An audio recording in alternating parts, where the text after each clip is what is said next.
Congress party ఆ రోజు special status 5 సంవత్సరాల కోసం ఇవ్వాలి అంటే బీజేపీ పార్టీ ఏమంది 10 సంవత్సరాలు ఇవ్వాలి అని ఎలక్షన్లలో ఊదరగొట్టారు. 10 సంవత్సరాలు ఇస్తాము మేము అధికారంలోకి వస్తే అని.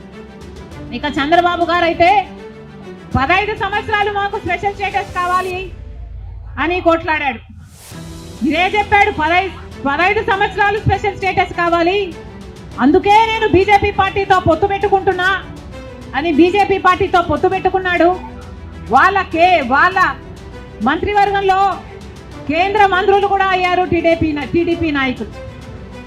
ముఖ్యమంత్రి అయిన తర్వాత స్పెషల్ స్టేటస్ కోసం చంద్రబాబు గారు ఎప్పుడైనా ఒక్కటైనా నిజమైన ఉద్యమం చేశారా అంటే చేయలేదు.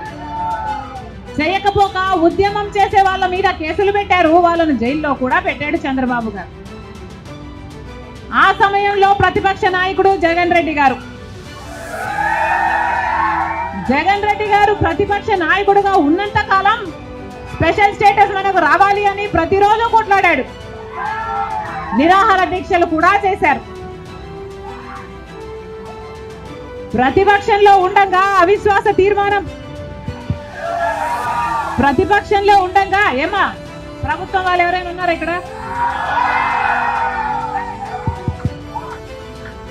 ప్రతిపక్షంలో ఉండగా జగన్ రెడ్డి గారు చెప్పిన మాట, మేము అవిశ్వాస తీర్మానం ప్రవేశపెడతాము, తెలుగుదేశం పార్టీ ఎంపీలు అందరూ కూడా మద్దతు ఇవ్వండి, మూకుమ్మడి రాజీనామాలు చేస్తే స్పెషల్ స్టేటస్ ఎందుకు రాదో చూస్తారన్నాడు జగన్ రెడ్డి. ఆఖరికి జగన్ రెడ్డి గారు ముఖ్యమంత్రి అయిన తర్వాత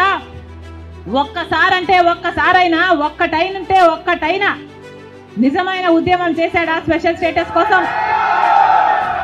అసలు ఈ రాష్ట్రానికి